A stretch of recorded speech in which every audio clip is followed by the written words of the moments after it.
So good morning po muli. Handa na po ba tayo makinig ng salita ng Diyos? Amen. So, imagine niyo po, yung mga professionals po natin hindi regulated. Nagsisilbi po sila sa taong bayan. Marami po silang ginagawa. Katulad po ng mga doctors, lawyers, nagbibigay sila ng serbisyo, engineers. Imagine niyo kung hindi po regulated ng gobyerno yan. Hindi po tayo makakasiguro na magiging maayos ang kanilang trabaho. Kaya dadami lalo yung mga doktor kwakwa, yung mga ganon, o yung mga engineer kunyari. Delikado po yan para sa ating bansa. Alam po natin ang nagre-regulate po ng ating mga professionals dito po sa Pilipinas ay ang PRC, Professional Regulation Commission. Alam niyo po ba kung saan yung PRC? Malapit dun sa Murayta, hindi po ba? Okay, pero dun sa kabilang side. Pagdating naman siyempre sa ating mga abogado, hindi po PRC ang nag-regulate sa kanila. Alam po natin naman ito ay ang Supreme Court of the Philippines. So pag pumasa ka ng bar, automatic miyembro ka na po ng IBP. Pagdating naman po sa mga nagkakasal, siyempre automatic po pag judge, mayor, by law, sila po ay pwedeng magkasal. Pero yung mga nasa religious sector, kinakailangan po nila mag-apply sa Philippine Statistics Office. NSO pa po, National Statistics Office. Ako po ay dati din na lisensyado pero 10 years ago na po yun paso na. So hindi na po ako pwede magkasal. Pero ang daming mga churches ngayon. So isipin nyo, paano nare-regulate naman po ang mga ministro? Hindi po ba kayo nag-iisip noon? Marami kayo nakikita siguro dyan yung mga pastor-pastoran daw. Dati may nag-akusa sa akin na pastor-pastoran daw ako. Kasi nagpastor din po ako from 2000-2013. Pero since then, hindi na po ako nag-lead ng isang church. Ayon po sa ating saligang batas, itong present na 1987 Philippine Constitution, sa Article 2, Section 8, ginagarantiya po na hindi dapat makialam ang gobyerno po. Bali, ito yung sinasabi natin separation of church and state. Ang sabi doon ay inviolable po daw. Pag sinabing inviolable, hindi po pwedeng makialam ang gobyerno kung paano magpapalakad ang mga religious organizations sa kanilang sariling organisasyon. Okay? Sabi sa batas, kapag ikaw ay mag-a-apply ng lisensya bilang isang solemnizing officer, dapat yung organization nyo ay at least 200 people. Kasi sila ang parang magsa-certify sa'yo. So pagdating sa po sa religious organization, ay wala pong batas ng Pilipinas na nagsasabi kung paano sila i-regulate. Wala pong ganon. Kasi nga hindi pwede makialam. Pero syempre, hindi po lahat ng religious organization ay lehitimo in a sense na hindi rehistrado. But of course, even if you're not registered, hindi ibig sabihin nun, hindi ka legitimate Christian organization. Ibig sabihin lang nun, yung pastor nyo hindi pwedeng magkasal. Kasi hahanapan nyo ng registration. Anyway po. Okay, ang inyo pong lingkod ay ordained po ng Church of God na naka-base sa Cleveland, Tennessee. Okay, ang pag-uusapan po natin ngayon ay 2 Timothy chapter 2 verses 14 to 26. Ang title ng message po natin ngayon ay Unapproved Worker. Kasi po, ito po yung pinaka-focus po ng ating talata. Kung matatandaan niyo po, ang 2 Timothy actually ay sinulat po ni Apostol Pablo sa kanyang mentee. Leader na ito, itong si Timotheo. Dalawa lang punto po ang gusto ko i-share sa inyo at nakasulat na po dyan. Ang isang approved worker ay protective and peaceful, knowledgeable and useful. Yan lang po, okay? So, sa umaga nito, itong gusto kong isipin natin. Bagaman ang mga turo ni Pablo rito ay para kay Timotheo, hindi po para sa atin, na si Timotheo, alam natin, isang mataas na pinuno sa iglesia, matututo pa rin tayo sa mga instruction ni Paul sa kanya. Tungkol saan? Kung paano maging aprobadong manggagawa ng Diyos. Okay? Siyempre, dito sa mababasa natin, may mga bagay na hindi natin ma-apply kasi hindi tayo yung pastor. Okay? Pero yung gusto ni Lord para sa isang manggagawa, yun pwede natin pong masundan po yun. Okay po ba? At ang pagiging manggagawang aprobado ng Diyos ay mahalaga sa atin kasi may obligasyon po tayong magdisipulo. At ang pagdidisipulo ay hindi lang po ito trabaho ng isang pastor. Ito po ay trabaho natin pong lahat na mananampalataya. Naniniwala po ba kayo doon? So, kayo po ba ay dinidisipulahan? Ngayon, maaring wala kang dinidisipulahan kasi baka walang nagdisipulo sa inyo. So ngayon, hindi nyo alam paano magdisipulo kasi walang naggabay din sa inyo. Okay? So, ang mahalaga po sa inyo ay meron kayong disciple maker. Alright? At kung matagal-tagal na kayo sa pananampalataya, may konting kaalam na rin kayo, syempre, dapat pa rin kayo ma-train as disciples. Gaya ng Panginoon Jesus sa kanyang mga alagad, He trained them to be disciple makers. Lalo na kung kayo din ay nagtuturo ng Bible study. at gusto nyo po maging volunteer worker sa church, kasi po, mas mataas ang expectation sa antas ng pamumuhay ng isang lingkod ng Diyos kaysa sa nag-a-attend lang basta. Naintindihan nyo po yun? Siyempre, napakahalaga po nun. So kahit hindi po tayo certified or licensed pastor ng ating sariling organisasyon, dapat pa rin ay aprobado tayong manggagawa ng Diyos. Sino dito gusto mag-take the step maging isang aprobadong manggagawa ng Diyos? Taas po ang kamay. So, sabi ko nga po sa inyo, dalawa. Ito po yung dalawang punto na gusto ko i-share. So, nandito po sa left side yung Tagalog at nasa right side po yung English. Ang mapapansin nyo lang po dito, sa buong pag-aaral po natin, puro utos. So, ang ginawa ko lang po, tinignan ko po yung utos. Yung ibang utos dito kay Timoteo ay para sa kanyang sarili, paano siya mag-improve bilang isang manggagawa ng Diyos. At yung ibang utos ni Pablo, kung ano yung gagawin niya sa sitwasyon na yun. Pag-uusapan natin kung ano ba yung sitwasyon na kinaharap po ni Timoteo. Kaya mapapansin nyo may konting butal. Magsisimula po tayo sa letter A sa verse 14, tas pupunta tayo sa letter B, tas babalikan po natin yung letter A. So, okay lang po yun kasi yun po yung flow ng text. Okay po ba? Gusto ko po magkaroon tayo ng memory verse. Ito po yung pinaka-central verse ng ating pag-aaral ngayon. Sabayan nyo po ako sa Tagalog. Ikalawang Timoteo 2, pagsikapan mong humarap sa Diyos na pasado, isang manggagawang walang anumang dapat ikahiya, maayos ang paghawak sa salita ng katotohanan. Naalala ko po nung ako po din ay nagsisimula sa paglilingkod. I've been serving in the Lord kahit nung bata po ako. Pero ang first time ko nagturo po, talagang kabado ako. Kasi bata pa po ako noon, wala pa talaga akong credential. Okay? Sino ba itong pakikinggan? So nag-start naman po ako syempre sa small group namin sa youth ministry. Natural, kami-kami lang yon. Hindi ako kinakailangan masyadong mag-alala kasi mga kaibigan ko naman yung tinuturoan ko. Hanggat sa eventually, ay binigyan ako ng greater opportunity magturo sa ibang bahagi ng church until ako po ay pinagkalooban ng assignment na mag-lead sa isang church. Pero ako po ay dumaan sa training. Dumaan po ako sa seminary at dumaan din po ako sa isang mentor na pastor. At napakahalaga po para sa isang pastor, mayroong kang gabay, may mentor ka. Ganon din para sa isang disciple maker, kaya tanungin mo sarili mo, sino nga ba ang mentor ko? Diba? Kasi siya maggagabay sa iyo. So, hindi ka mahihiya humarap sa tao kasi kaya mo humawak ng maayos sa salita ng Diyos, hindi mo to itutwist, hindi ka magkakamali. Well, of course, siguro, sa simula meron tayong ilang mga pagkakamali. Okay lang po yun, part ng growth po natin yun. Pero kapag nagkaroon na tayo ng both integrity and credential, kabisado natin salita ng Diyos, hindi po tayo mahihiyang humarap sa tao at alam po natin na tama yung ituturo po natin. Okay po ba? Kaya manggagawang walang anumang dapat ikahiya.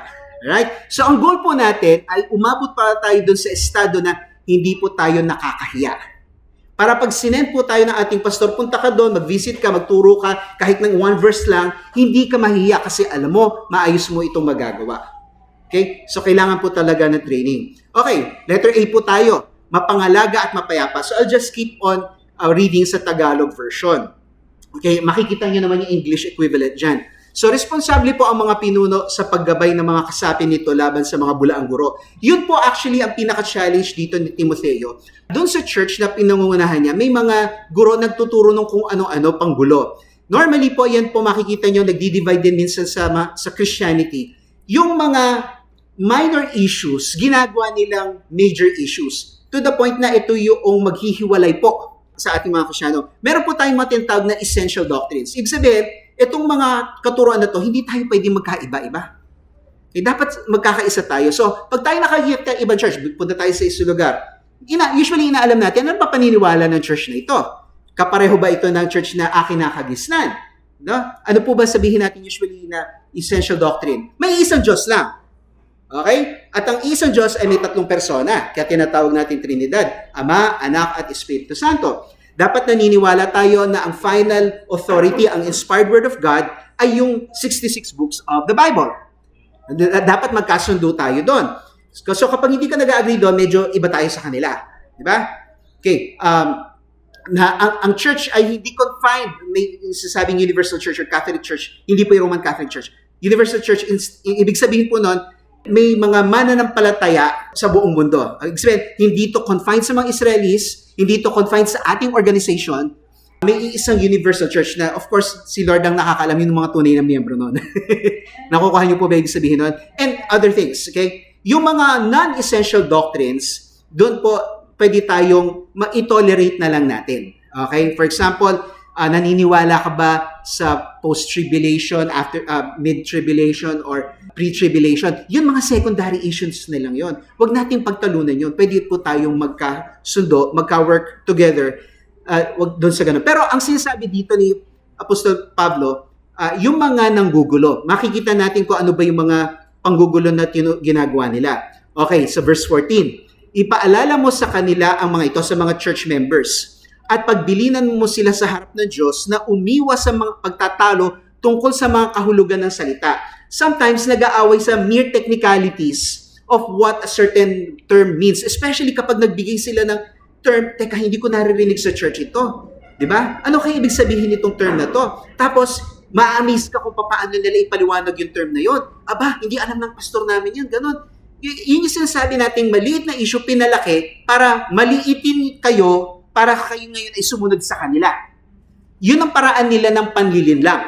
Yun ang paraan nila para akayin kayo mula sa inyong church patungo sa kanilang mga nanggugulo. Okay? So, ganon ang style nila. Okay? Kahulugan ng salita. Usually, tinitwist nila kung ano ba yung theological meaning ng ganitong mga words. Okay? Wala itong ibubungang mabuti, bagkos ipinapahamak lamang nito ang mga nakikinig. So yung mga tao, nalilito tuloy. Diba? Nag-aaway sila. Lalo pag ikaw nakikinig ng debate, hindi mo na alam kung sino paniniwalaan mo.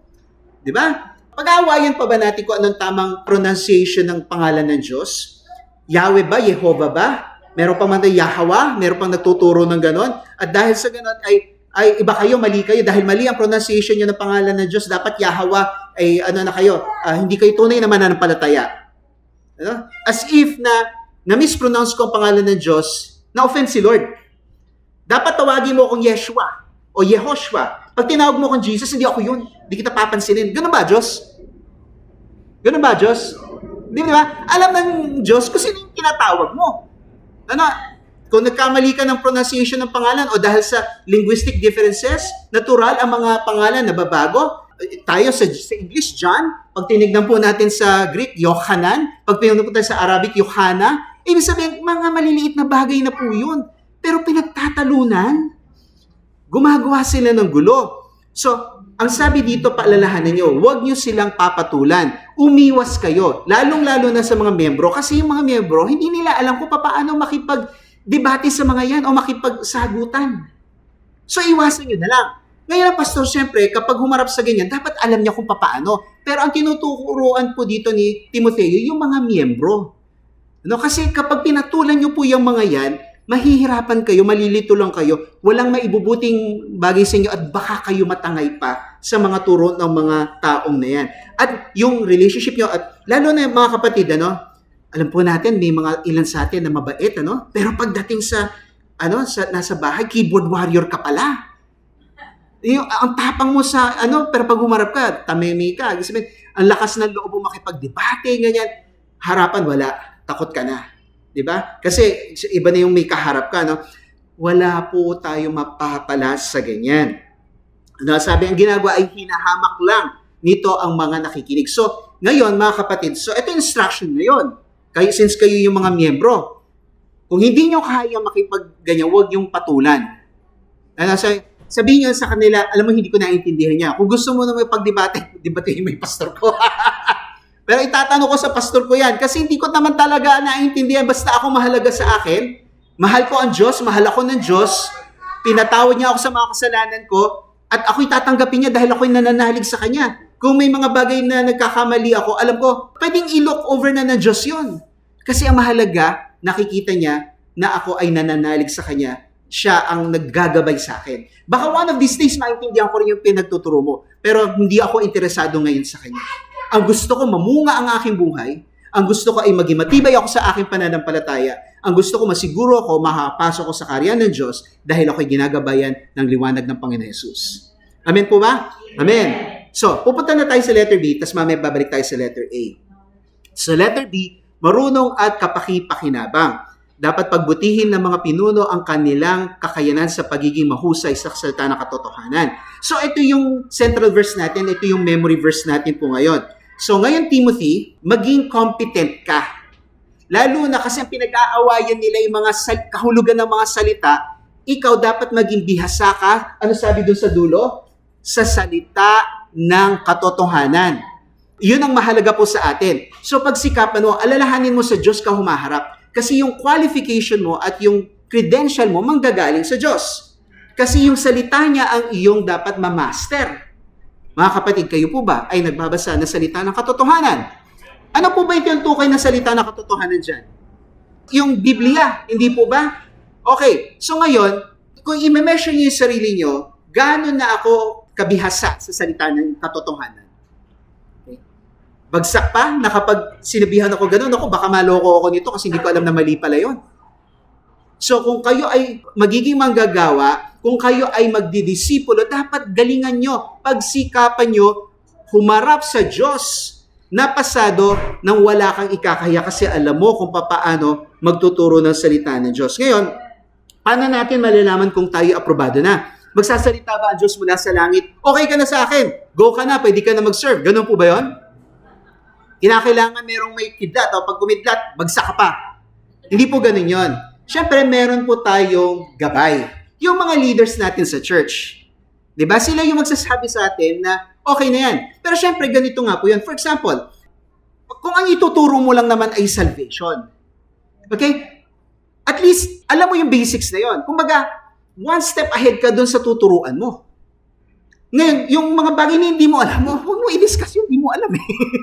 Diba? So, kung ikaw may hihikayatin ka na hindi mananampalataya, ikaw one step ahead ka na kasi mananampalataya ka na, dapat alam mo kung paano magpaliwanag ng magandang balita.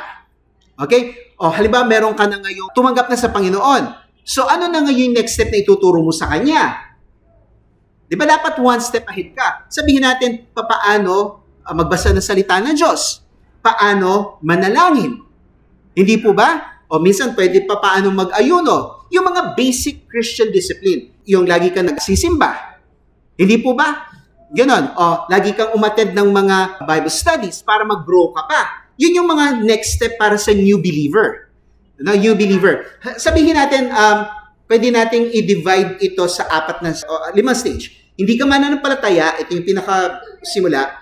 Tapos, pag ikaw mananampalataya, new believer, growing believer, trainee, at leader. Ganon. Sabihin lang natin kung basic na paraan na para may imagine natin kung anong steps. So, nasa anong step ka na? Pastor, 10 years na akong Kristiyano. Nasa anong level ka na? Nasa level 1 ka pa rin ba? Para ka pa rin new believer? Hindi ka pa rin marunong manalangin? Wala ka pa rin sariling Bible? Kahit digital Bible man lang, wala ka? Di ba? Bumili ka naman ng Bible mo, kahit yung physical Bible, para masanay ka. Dapat mag-step up ka na sa growing. Yung tumitibay ka na. Kasi ganito po yon. Yung mga nasa new believer, maraming gabay ang kailangan yan. The more na umakit ka, lesser gabay. Di ba? Kasi pag ikaw naggagabay dito. Pag nandito ka, ikaw magagabay dito. Pag nandito ka, ikaw magagabay dito. Kapag ikaw new believer, sino pwede mong gabayan? Yung non-believer. Hindi po ba? So, hindi ka mahihiya kapag alam mo you're one step ahead dun sa tao. Okay po ba yun? Maliwanag po ba? Hindi naman po nakakalito. Okay, tuloy natin sa verses 16 to 18. Kasi ito yung matinding challenge na kinakaharap po ni Timoteo, no? Huwag makisali sa mga walang kwentang pakikipagtalo. Pero mga kapatid, may mga taong inassign si Lord, lalo na po yung mga pinuno, na iyan po talaga ang kanilang paglilingkod. Kasi kinakailangan may sumagot sa mga yan. At iilan lang sila. Iyan yung talagang trained at marami sila talagang alam sa salita ng Diyos at marami din silang alam sa mga maling turo. Kasi kung kukontrahin mo sila, dapat alam mo kung ano yung mali sa mga turo nila. Hindi po ba? Alright. So, nandito po tayo sa verses 16 to 18. Iwasan mo ang mga usapang walang kabuluhan. So, imagine ito si Timoteo, kahit na siya ay pinuno na, trained na siya, kahit siya dapat mag-iisip siya, alin ba yung sasagutin niya, pero alin yung iiwasan niya. Pag walang kakwenta-kwenta, iwasan mo na yan, it's not worth your time. Di ba? Iwasan mo ang mga usapang walang kabuluhan, sapagkat lalo lang magtutulak ito sa mga tao sa higit pang kasamaan. Kasi nag-aaway na eh. Lalo na nakita ka ng membro mo, bigla kang may nasabing hindi maganda. Kasi uminit din yung ulo mo. Nung minura ka, Kristiyano, minura ka, munti ka na rin mapamura. Di ba yung gano'n? Huwag naman, kapatid. Kaya pag gano'n, iwasan mo. Okay? So, eto sa pastor na iiwasan niya, lalo pa miyembro. Hindi po ba? Iwasan mo ang walang kabuluhan kasi baka lang lalong sumama. Okay? Higit pang kasamaan. Verse 17, ang mga salita ng mga gumagawa nito'y gaya ng cancer na kumakalat sa katawan. Pag makita niyo po sa English, gangrene. Pag tingnan niyo sa Griego, gangrene din. So mga doktor natin, alam niyo yung gangrene, di ba? Ito yung namamatay na bahagi ng part ng katawan. Pag wala ng dugon dumadaloy, nabubulok, hindi po ba nangingitim? Kapag lumala po yan, lalo na po yun sa mga diabetic. Di po ba? Di ba kapag lumala, di ba? Ako pre-diabetic po ako. Pre. Hindi libre ha. Parang gano'n na nga, libre yung diabetic. Nabubulok, kapag hindi na kayang, dahil sa sobrang namatay na yung mga nerves, yung mga cells, gano'n, kinakailangan putulin, So, yung mga, sa mga malalamig na lugar, na freeze yung kanilang mga, frostbite, di ba? Hindi na mailigtas, yun, parang gangrene yun. Pero syempre dito sa translation natin, cancer. Kumbaga, kumakalat at nasisira yung katawan. So, ito yung paghahambing lang naman ito. Paghahambing. Ulitin natin verse 17. Ang mga salita ng mga gumagawa nito ay gaya ng cancer na kumakalat sa katawan. So, kapag pinatulan nyo ito, kumalat ito, yung kasamaan ng pagiging ganon ay nagiging din. So, okay. Siguro pwede nyo makaka-relate kayo dito, merong isang mangangaral, namatay na yun, di ba? Mahilig siya makipagtalo sa TV. Napansin niyo yung mga miyembro niya, mahilig din makipag-away. Di ba? Alam niyo na yun. Alam niyo na yun, di ba? Yung church niya sa Pampanga. Di ba? Ganon din yung mga niya. Paraan nila para ikaw may hikayat, titirahin nila relihiyon mo, titirahin yung ganyan.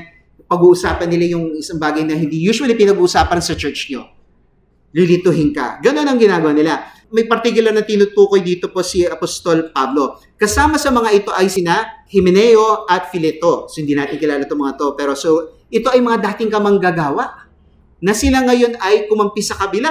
Ang sabi dito sa verse 18, lumihis sila sa katotohanan. So dati nila itong mga kapwa manggagawa, sila pa yung natangay kasi siguro pinatulan nila yung mga gumagawa ng gulo, hindi nila nasagot, nalito sila ngayon ang kumalaban. Sila ngayon yung bumaliktad. Naging traidor ngayon sila sa mga Kristiyano. Okay, lumihis sila sa katotohanan at sinabing ang muling pagkabuhay ay naganap na. So imagine niyo, anong problema doon sa turo na yun na muling naganap ni muling pagkabuhay? Ibig sabihin nun, tayong mga nahuli, wala na, no choice na tayo. Napaghulihan na tayo. Okay? So bakit nila pinaniwalain gano'n? Siguro mapapahaba lang ako pag pag-uusapan pa natin yan kasi wala masyadong clue kung ano ibig sabihin yan. Basta yun yung sinasabi. Alam po natin yung muling pagkabuhay, hindi pa po nagaganap yan. Sa pagbalik ni Jesus, yan ay magaganap. Hindi po ba? Okay. So sinisira nila ang pananampalataya ng iba. Actually, may konting clue po tayo dyan pagdating doon sa 2 Thessalonians. 1 Thessalonians, 2 Thessalonians, kumakalat yung balita na papaano po yung mga namatay ng kapatid. Diba? Hindi nila naabutan ng pagbabalik ng Panginoon.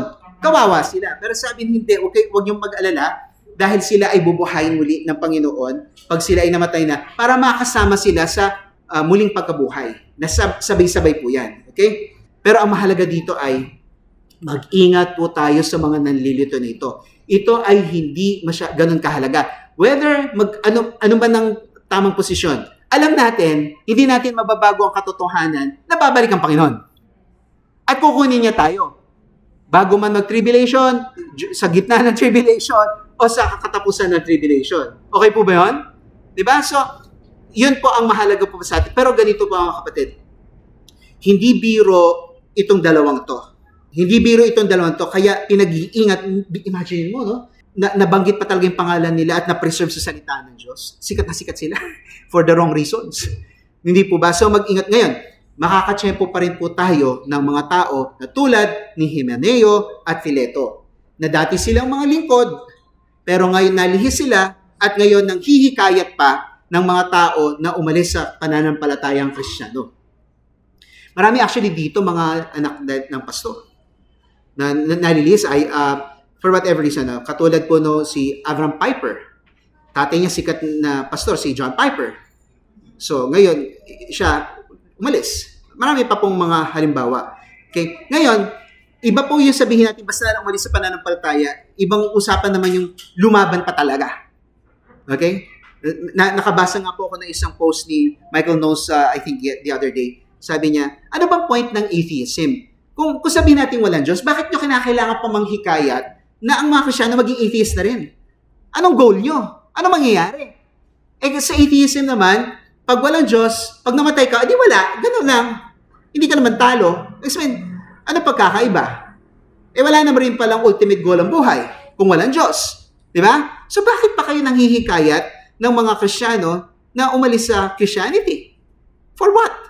Walang ultimate goal, walang sense. Hindi po ba? Pero gusto lang nilang manira ng buhay. Yun po ang point doon. Okay, tuloy tayo sa verse 19. So, maging panatag sa ating katayuan sa harap ng Diyos. Kahit nililito tayo, kahit sinasabi na, hindi kayo ligtas kasi hindi kayo kasali sa samahan namin. Kasi hindi ito yung pinaniniwalaan mo. No, marami kayong maling paniniwala. Okay, sabi sa verse 19, ngunit matibay ang salitang itinatag ng Diyos at dooy nakatatak. Kilala ng Panginoon kung sino ang sa Kanya. Naniniwala ba kayo doon? So, ayan ay mula sa Numbers chapter 16 verse 5. Na, sa totoo lang mga kapatid, for some religious organization, basta kasama ka sa grupo nila, nabautismohan ka sa grupo nila, siguradong-sigurado ka. Kahit hindi ka mabuhay ng banal. Kahit hindi ka talaga sumusunod sa Panginoon Jesus. Basta na dumaan ka lang sa seremonya nila, okay ka na. Pwede ba yun? Pwede ba sa Diyos yun? Hindi, di ba? Garantiya na sa kanila na yung napasali ka lang sa grupo nila, rehistrado ka, nasa listahan ka nila, ng miyembro nila, pero hindi ka sumusunod sa Panginoon.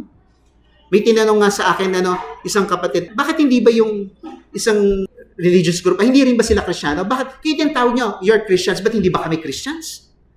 Di ba kami Christians? Ganito lang simple ko sagot. Pag sinabi mong Kristiyano ka, ang tinutukoy mo yung relasyon mo sa Kristo.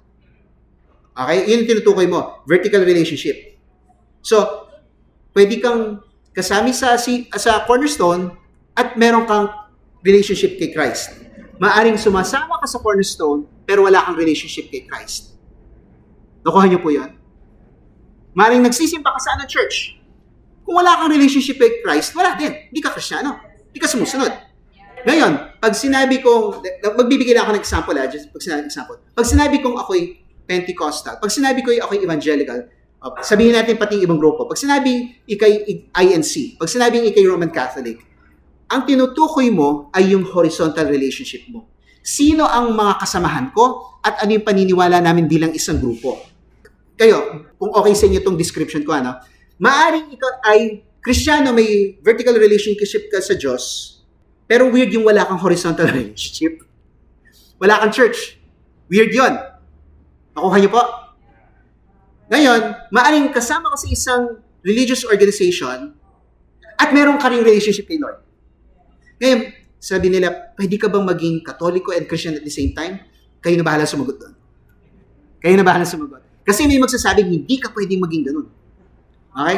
Ngayon, pwede ka bang meron kang horizontal relationship pero wala kang relation sa Diyos? Pwede mangyari yun. Kaya po, ang in-emphasize natin, kasali ka man sa isang organisasyon, pero maaring hindi ka talaga Kristiyano kasi wala kang relasyon sa Kristo. Ano ang tamang setup? May relationship ka kay Kristo, may relationship ka din sa mga kapatiran. Hindi po ba? Ganon. So, sabi dito, kilala ng Panginoon ang sino sa Kanya. So, kahit sa isang church, nakatingin sa atin ngayon ng Diyos, alam niya kung sino sa atin ang may tunay na relasyon sa Kanya. Alin yung talaga sa Kanya at alin yung mga traidor. Alin yung mga hindi talaga nananalig. Di ba? Alam niyo yan. Alam niya yung naghahanap pa at yun yung gusto nating maakay. Yung sana ay magkaroon ka na rin ng relasyon sa Diyos. Alright? So, depende kung anong gusto mong emphasize. Kung gusto mong emphasize yung relationship mo kay Lord, I'm a Christian. Kung gusto mong emphasize yung theological beliefs mo and sino yung mga kasamahan mo, you can say, I'm part of CCM. You can say, I'm an evangelical. Or you can say, I'm a Baptist. Or you can say, I'm a Reformed. Okay? So, dalawang descriptions po yun. Ngayon, kung hindi nyo type yung sinasabi ko, okay lang po yan. Wala sa Bible yun. It's just a way for me to explain to people kung sino ba talaga ang tunay na Kristiyano. Diyos ang makapagsasabi, pero ikaw alam mo din. Di ba? Alam mo kung loko-loko ka, alam mo kung tunay kang Kristiyano. Siyempre. Pero ito yung second qualification. Lumayo sa kasamaan ang bawat tumatawag sa pangalan ng Panginoon. So kung ikaw ay may relasyon sa Diyos, umiiwas ka sa kasamaan. Ang problema sa mga nanggugulo na to, sinasabi nila may relasyon sila sa Diyos, pero puno sila ng kasamaan. Yun ang problema sa kanila. Kaya nga sabi po ng Panginoon Hesus, tatalon muna po ako sa Mateo, hindi madadaya ang kanilang bunga. Dito sa Matthew chapter 7 verse 15, mag-ingat kayo sa mga huwad na propeta. Magagaling ito magsalita, mga propeta daw kuno, baka nakakagawa pa sila ng mga himala. Lumalapit sila sa mga inyo ng nakadamit tupa. Mukhang maamo. Ngunit sa loob ay mga mababangis na asong gubat. Sa kanilang mga bunga, makikilala nyo sila. Sa kanilang mga bunga, makikilala nyo sila. Nakapag-aani ba ng ubas sa halamang tinikan? O nakakukuha ba ng igos sa mga dawagan? Ang sagot ay, hindi po. Verse 17, kaya't mabuti ang bunga ng bawat mabuting puno. Di ba? Subalit masama ang ibinubunga ng masamang puno. So, kahit napakagaling niya magsalita, pero puno na siya man ng kasamaan. Kina-curse nila kayo. Hindi kayo minamahal. Hindi po ba? Ginugulo nila kayo. Yan ang pangit na bunga. Yun ang bunga nila. Kaguluhan, kasamaan. So, dito sila makikilala. Subalit masama ang ibinubunga ng masamang puno. Yun ang totoo. Hindi maaaring magkaroon ng masamang bunga ang mabuting puno. Tatandaan nyo, pinag-usapan dito yung mga propeta daw. Okay? Kasi baka naman, ang galing-galing nga nalilito tuloy tayo sa kanila. Tignan nyo bunga nila. Ang nakakalungkot dito, syempre marami po tayo na siguro, ewan ko kung nasusubaybayan nyo po, na mga nababalitaan ng mga lingkod ng Diyos, mga leaders ng mga mega churches, tapos meron pala silang kalokohan, hindi po ba, meron sila palang ginawa masama, meron sila mga sexual abuse cases, hindi po ba? Ngayon, kayo na po magsasabi, dahil ba nagkamali sila, false teachers na ba sila? Pwede.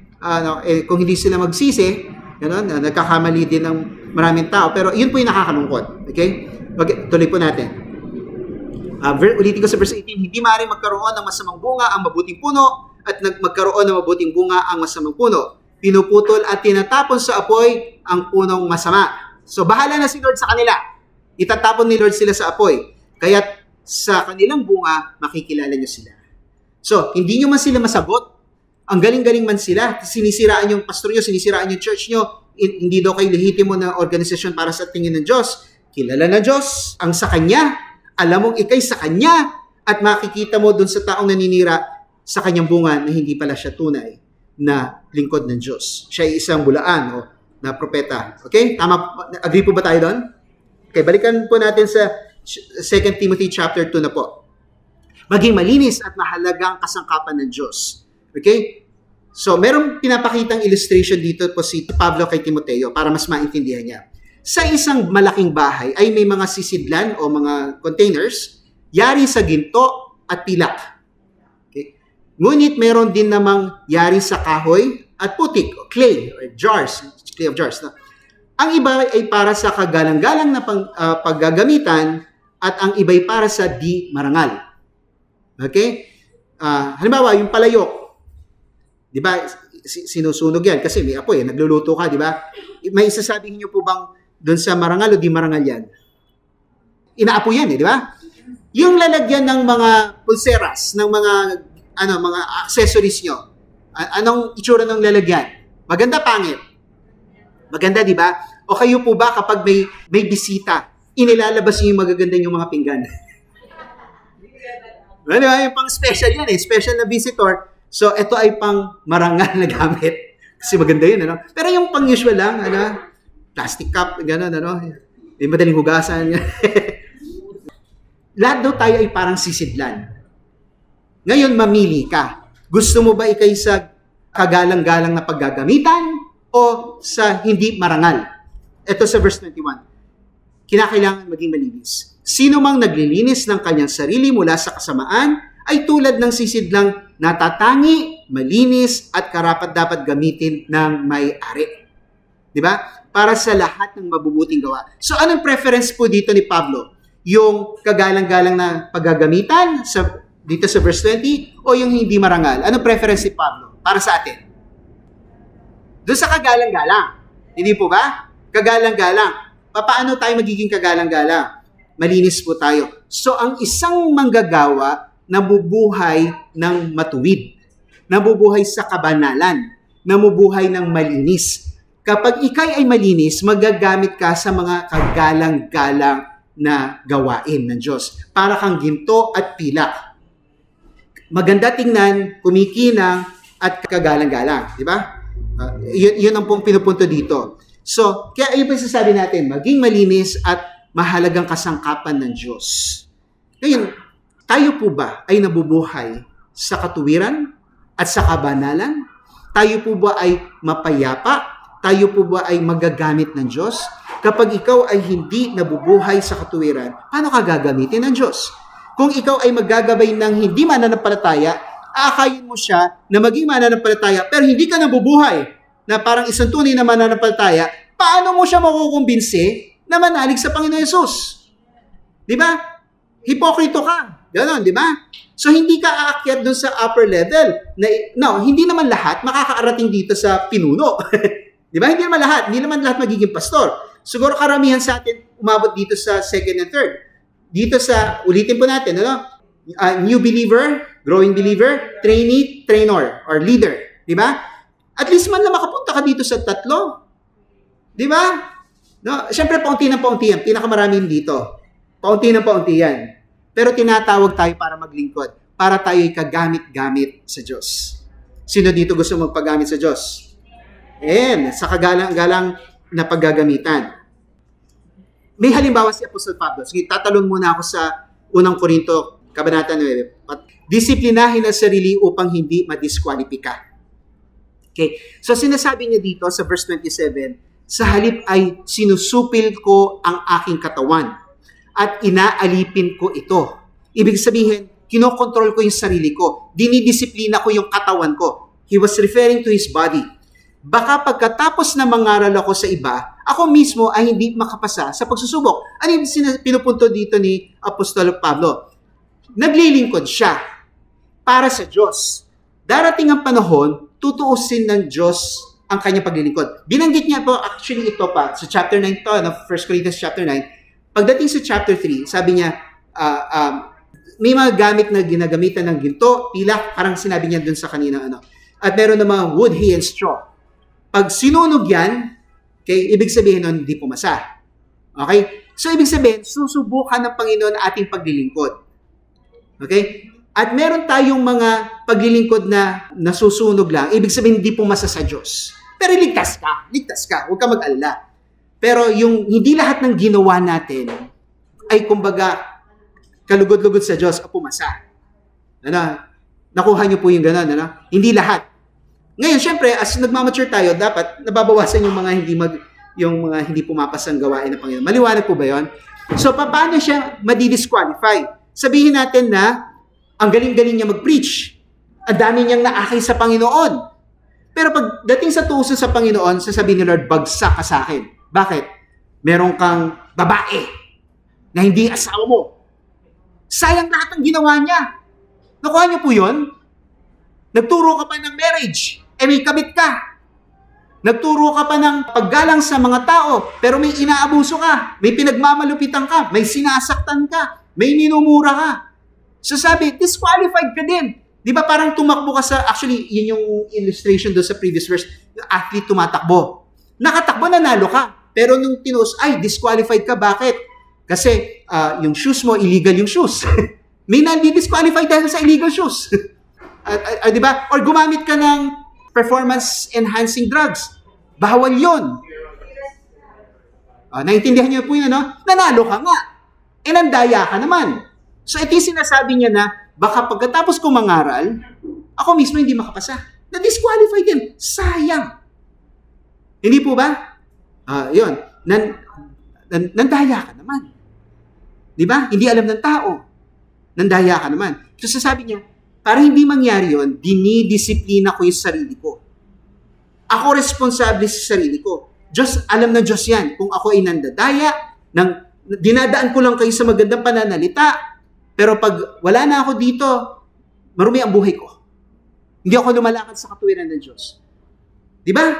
Sayang din naman pala. Yun po yung sinasabi po ni Apostol Pablo. Balik po tayo sa 2 Timothy chapter 2 verse 22 na po tayo. Okay, mag-mature at maging mabuti ka. So again, para ito sa personal development po ni Timotheo bilang isang lingkod ng Diyos. Layuan mo ang masasamang pagnanasa ng kabataan. Okay? Marami ditong lingkod ng Diyos, dito bumabagsak. Kasi yung masamang pagnanasa nung sa kabataan, hindi nila na-get over yon. Okay? Pagsikapan mong mabuhay ka sa katuwiran, pananampalataya, pag-ibig at kapayapaan, kasama ng mga tumatawag sa Panginoon mula sa pusong dalisay. So, in-encourage siya, no? Meron din yung negative command, layuan mo, tapos ito yung positive. Focus ka dito. Focus ka sa kung ano ang matuwid, sa mag-increase ang pananampalataya mo, mag-increase ang love mo sa tao, love mo sa Diyos, at ikay mapayapa. Kasama ng tumatawag sa Panginoon mula sa pusong dalisay. Alam niyo, sa totoo lang, kahit po ikay isang lingkod ng Diyos, kahit hindi ka masyado maalam, okay? Kahit daig ka ng ibang nag-aral sa seminary, pero kung ikaw mismo, nakita nila na ikay may dalisay na puso, mas kahahangaan ka nila kaysa sa mga nag-aral na wala namang pakinabang sa kaharian ng Diyos. Hindi naman nagsisikap sa paglilingkod. Nakukuha niyo pa yung sinasabi ko? Alam niyo, sa totoo lang, ang mas inaalala ng tao kung how you touch their lives or how they touch their lives. Di ba? Maaaring sabihin nila, ang galing niyang preacher. Pero wala ka naman talagang impact na nagawa sa buhay niya. Di ba? Kaya mapapansin niyo yung mga tao na ang dami pong, pag yung namatay, ang daming nakikilibing. Kasi yung tao na yon, na buhay ng marangal, na may pag-ibig, kahit napakasimpleng tao niya, hindi siya nakapagtapos ng kolehiyo, pero ang lakas ng impact niya sa buhay ng maraming tao. Ang dami pupunta sa kanyang libing. Nakukuha niyo po yon? Kaya ito yung pagsikapan mo, kapatid. Similar point doon sa 1 Timothy chapter 6, verse 11. Ngunit ikaw na lingkod ng Diyos, layuan mo ang mga bagay na ito, pagsikapan mong mamuhay sa katuwiran, kabanalan, pananampalataya, pag-ibig, pagtitiis, kahinahunan. So, ina-emphasize talaga ni Pablo na isang lingkod na aprobado sa Diyos ay namumuhay sa katuwiran. Alright? So, ito ang mag-i-increase ng iyong credibility sa harap ng tao. At kapag ikaw ay nag-discuss ng mga bagay na ito, alam mo yung topic kasi isinasabuhay mo. Alam mo yung examples na ibibigay mo at alam mo yung pakiramdam ng namumuhay ng nalalayo sa kasalanan. Hindi yung puro negative example ka, nagtuturo ka ng kabanalan, tapos ang example mo, ay nako, nagkamali ako sa ganito, huwag yung gagayahin ha. Puro negative example, para lahat naman tayo nagkakamali. Pero puro example na lang yung mga pagkakamali mo kasi hindi ka pa talaga marunong mabuhay sa kabanalan. Kaya i-focus po natin ang sarili natin sa mga ganyan. Marami po sa inyo dito lumaki sa pananampalataya. Hindi lahat siguro sa atin ay naging dire-diretso. Yung iba siguro sa atin dire-diretso. Okay? Hindi yung talagang lumihis. Or maaaring nanghina pero hindi ka gumawa ng kalokohan. Siguro ang pinaka-kalokohan lang na ginawa mo, nag-cheat kayo sa exam. Diba? Pero kapag alam mo yung sabihin natin, dati akong basagurelo, kriminal, tapos nagbago at ngayon dire-diretso pa. Kahanga-hanga. Di ba yung mga ganong kwento? Okay, balik tayo sa letter A. So ito ay mapangalaga at mapayapa. Ito ang pinag-usapan ngayon dito, yung kanyang paglilingkod. Okay? Huwag patulan ang mga hangal. Verse 23, iwasan mo ang mga hangal. Okay? Ano ba ibig sabihin ng hangal? Mga fools. Tinutukoy yung mga false teachers dito. Okay? At walang kabuluhang pakikipagtalo. So, binabalikan ni Paul yung sinabi niya kanina. Alam mo namang nagbubunga lang ng mga pag-aaway. So, bumabalik siya doon sa topic na yon.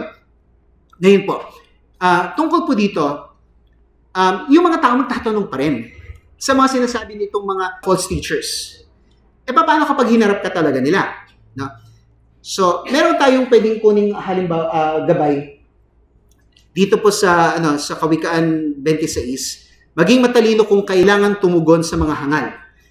At baka malito kayo dito, Verse 4, huwag mong sagutin ang hangal ayon sa kahangalan niya. Don't answer a fool according to his folly. Baka ikaw sa kanya ay mapagaya. Isa ka na rin hangal. Pinatulan mo eh. So, huwag mo sagutin. Pero pagdating sa verse 5, sagutin mo ang hangal. Ano ba talaga? Sagutin mo ang hangal ayon sa kanyang kahangalan. Ba't ganon? Magkasunod na verse, magkaiba ang tinutukoy. Baka siya'y maging pantas sa kanyang sariling mga mata. So, paano natin i-reconcile ito? May mga times na kinakailangan mo silang sagutin, pero hindi sa paraan nila. May mga times na huwag ka nang sumagot. Walang kwenta. Baka, sa tingin ng tao, pareho na kayong hangal. So, maging wais ka. Ngayon, siguro paano yung mag-iisang wais? Tipirin mo yung siguro yung salita mo, huwag ka na magpaliwanag. Lalo pa ikot-ikot lang. Yung gusto niya siya huli magsasalita. Yung gusto niya siya yung nakasagot. Pero inulit niya lang naman yung punto niya sinabi niya kanina. Wala namang bago siyang sinabi. Redundant, ganun po ba yun, di ba? Pag pansinin niyo yung mga nagdidebate sa group chat or sa mga post, di ba? Inulit lang nung isa yung sinabi ng isa. Paikot-ikot lang, walang nangyari. Hindi po ba? So, may mga times na kinakailangan tayong sumagot sa mga hangal, pero maging wise tayo kung kailan at paano tayo sasagot sa kanila. Kasi ayaw naman natin, sila yung mukhang matalino. So, ibig sabihin, may mga times na para kang talo, pero hindi ka natalo. Nakuha niyo po yun? Hindi ka natalo kasi nagpigil ka eh. Di ba? Walang kwenta may sinasabi. Okay? So, balikan natin sa Timoteo, chapter 2, verse 24. Ang mga lingkod ng Panginoon ay hindi dapat makipag-away, sa halip dapat siyang mabait sa lahat, mahusay, magturo, at natitiis ng kasamaan. So, mag-focus ka sa iyong responsibility. Okay? Pag pinigilan mo itong mga ito, yung mga miyembro mo na makinig sa mga ito, wag silang patulan, wag nang pakinggan, ayoko makinig sa'yo, gano'n na lang. Pwede niyong pag-usapan within.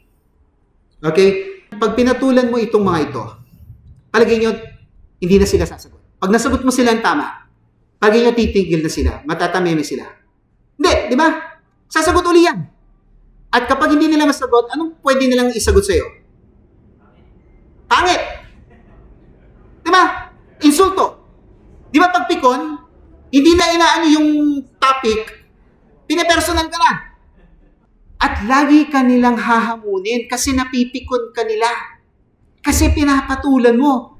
At walang katapusan yan. Pag kinuwento ka pa nila sa iba, magmumukha ka pang talo. So merong tamang lugar kung kailan sila sasagutin. Kung madali ka kasing mabuyo sa kanilang mga pambabastos, lagi ka nilang babastusin. Diba? Kung hindi umubra sa iyo yung masasama nilang style, baka magsawa sila. Diba? Hindi mo pinapatulan eh. Hindi po ba? Kaya, huwag kang mapipikon, kapatid. Kung tawagin ka nilang duwag, kung sabihin nila na hindi mo alam ang sagot, kasi ikaw ay nagiging wais sa pagharap sa kanila.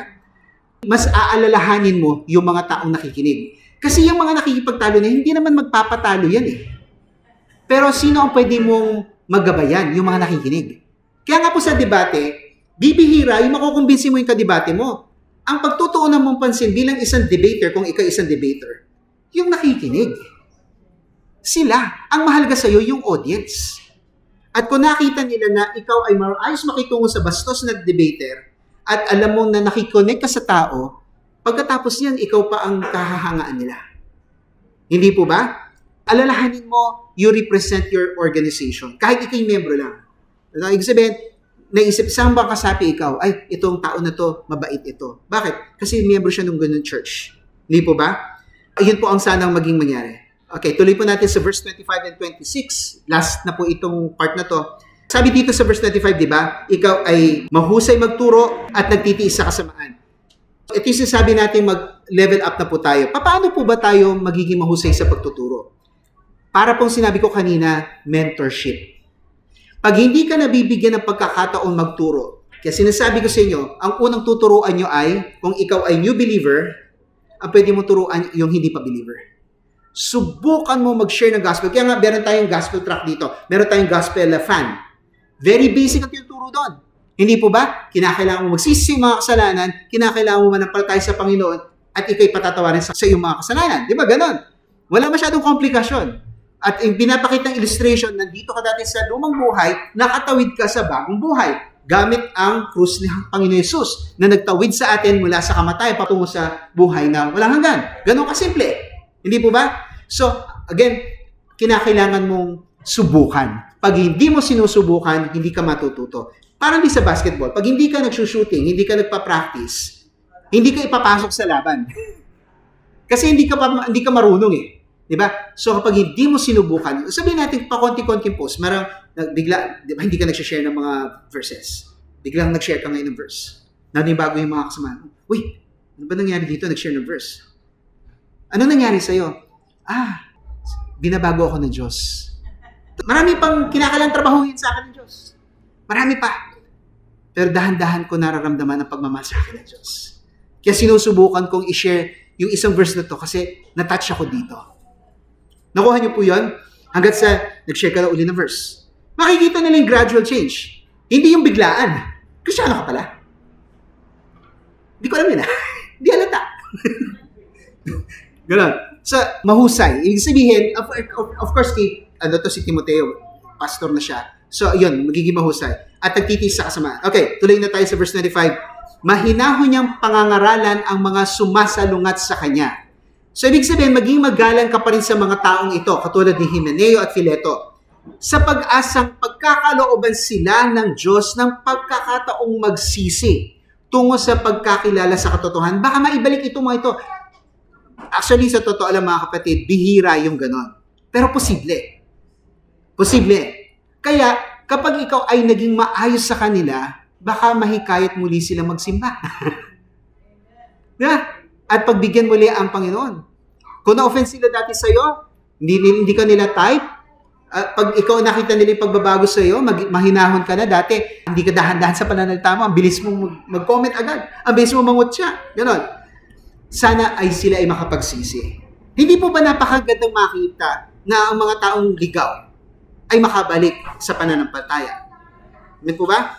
Verse 26, sa gayon, matatauhan sila at makakawala sa bitag ng dyablo na bumihag sa kanila upang gawin ang kanyang kalooban. So, bumalik sila sa kasamaan, ngayon ibabalik mo sila sa katuwiran.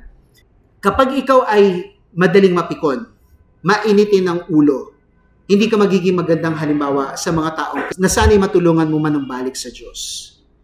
Ang ano dito ay, yung ibang Kristiyano nagsisikap na makabalik sa pananampalataya itong tao na to, tas ikaw naman sinisira mo. I remember one time I had this fellow pastor. Sa post niya meron siya sinabi na gano'n. Ano? Tapos meron sumagot na hindi Kristiyano, pero friend niya. Hindi ko friend yon. So nag-comment din ako. Tapos pinrivate message ako nung nag-post, ng pastor. Brother Ari, sinahinay lang kasi ito ang background nitong tao na to. Okay. Thank you po, pastor. Naliwanagan ako, kaya naitin ako gano'n.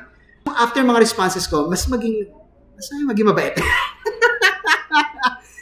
At least natuto ako doon.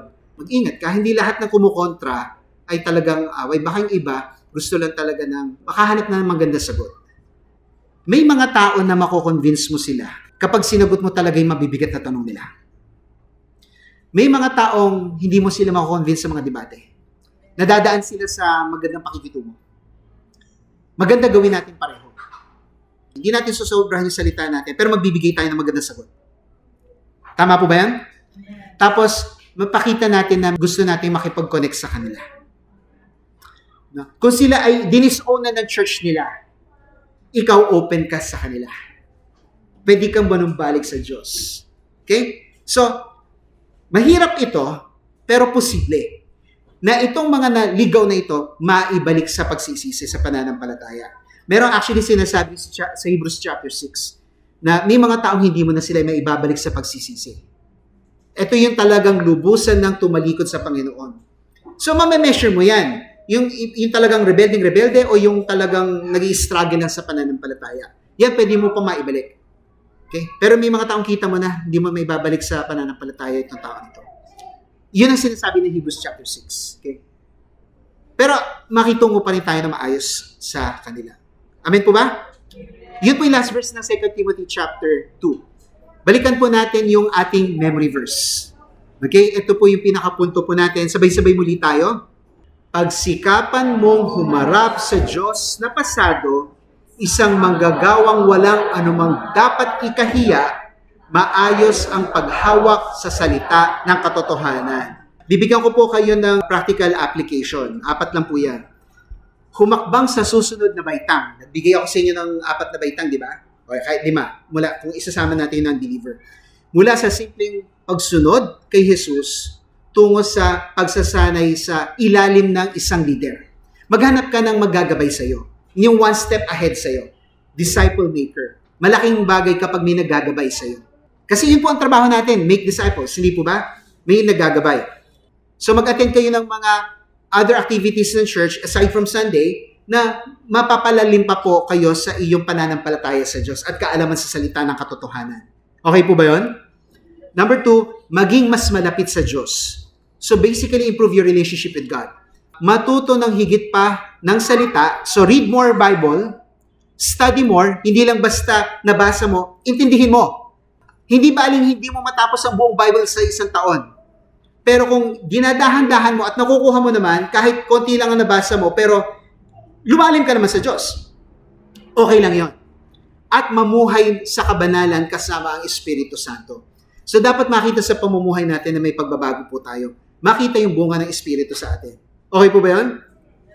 Pangatlo, mas magpahayag pa ng magandang balita. So, practice sharing the gospel.